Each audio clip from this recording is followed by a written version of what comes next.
this is going to be Excel Module 4, the Independent Challenge 1.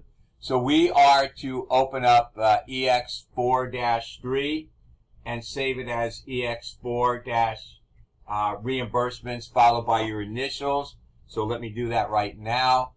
My favorite way of saving as is just doing an F12.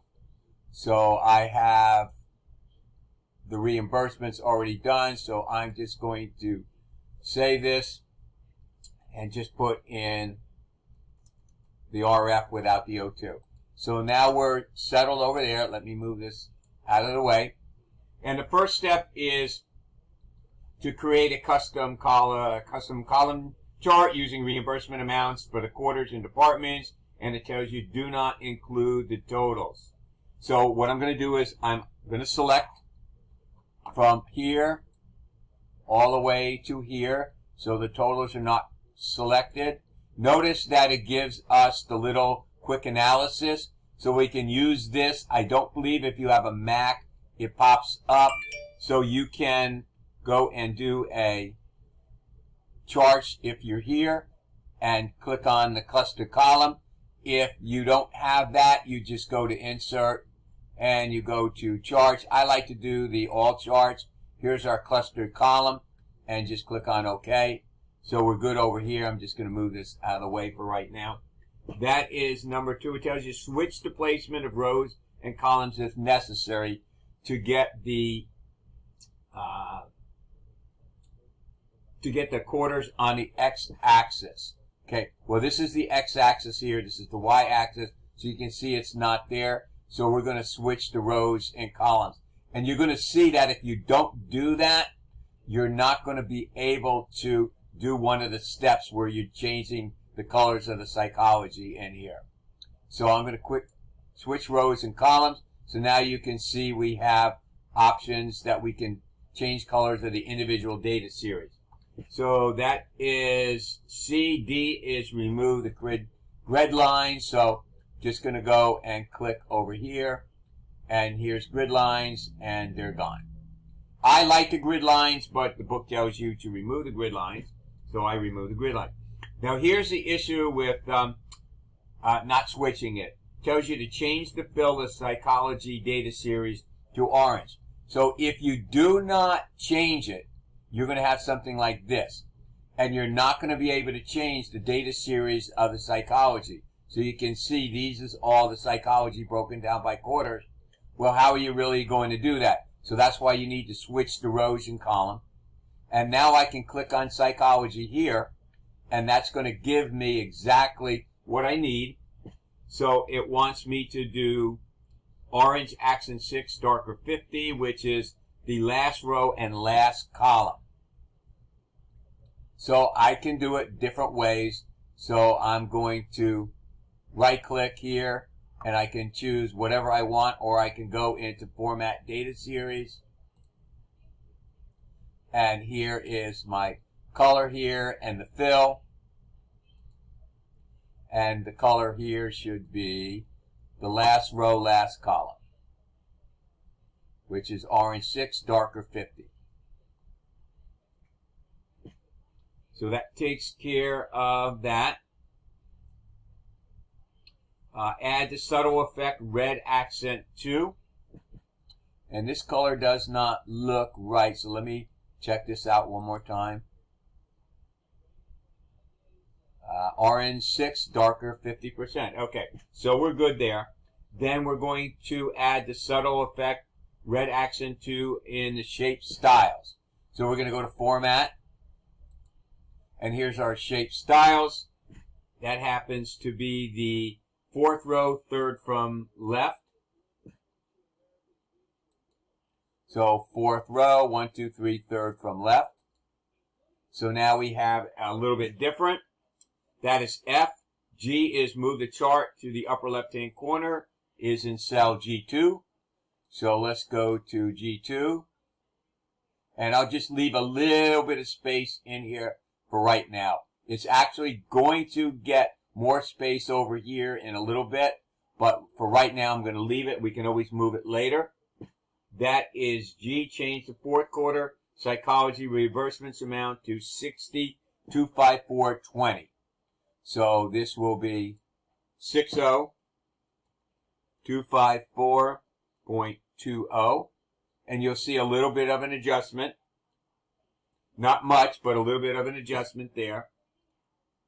Then we're going to add the chart title reimbursement and put a border around it with just plain blue from the standard colors.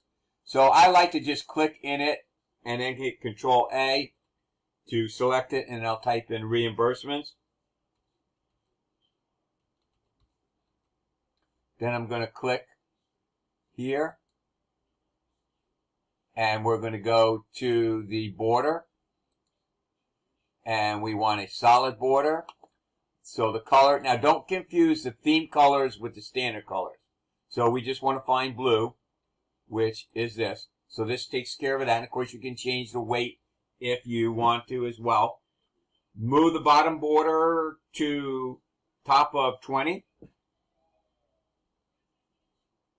So we're going to go down to row 20 and move it here. So that looks good. So we need to move it to the top of the row. So let's move it just here. That's looking good. Then we will add tread lines to the cardiology and orthopedics department. And then we're going to make the forecasting 2 periods ahead. So what we want to do, click here, and we want to go to tread line. Once you click on it, we have the cardiology already there. And then we'll go into the, let's go into size and properties. And you can see this is not what we really want. So we don't have to worry about this right now. We're formatting the chart area. The reason why you're not doing that is because we don't have it selected. So once if I have it selected, that changes. So make sure that if you run into something, so let me do that again. So we're not having what we want in here. We're not seeing any forecast. Remember, you have to have something selected. Whatever you have selected is what's going to go into the format. So you have the format tread lines, and then we'll go over here and we'll change this to 2. So you can see that it kind of changes the chart itself, which we'll fix later on. Then we also need to add tread line, I believe, to orthopedics. So apparently I did not do a good job of keeping the tread lines. So let's go back and change this to 2. And then let's go and unselect it. And then we'll go and do the tread line and go over here. And we'll do linear. And then we're going to do orthopedics. And you can barely see it, but it is here. So let's click on it here and go to the forward. And we'll make that 2. So that takes care of, okay, change the chart to a line chart and apply style 12. So changing the chart is just a matter of clicking on change chart type. So we'll go into chart design and change chart type, and we're going to change it to line. And this is what we want here. So this looks kind of crazy, but that's what they want over here. Then we need to go and change it to style 12, chart style. So let's go and find style 12. This is 11, this is 12. And you can see it changed it slightly. One thing I forgot to do is we need to get rid of or I think I missed a step in here, which was move the bottom chart, add a data table, and chart legend. So remove that. So I did miss that. So we're going to get rid of the legend, and then we're going to add a data table. All right. So now we have the data table, and we have everything that's looking over here.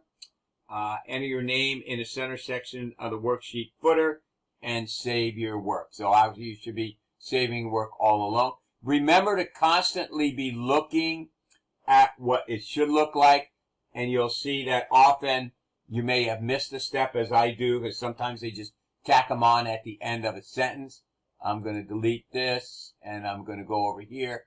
I'm going to go to page layout and page setup. There's other ways to do the same thing. Header and footer, custom footer, and I'm going to put my name here.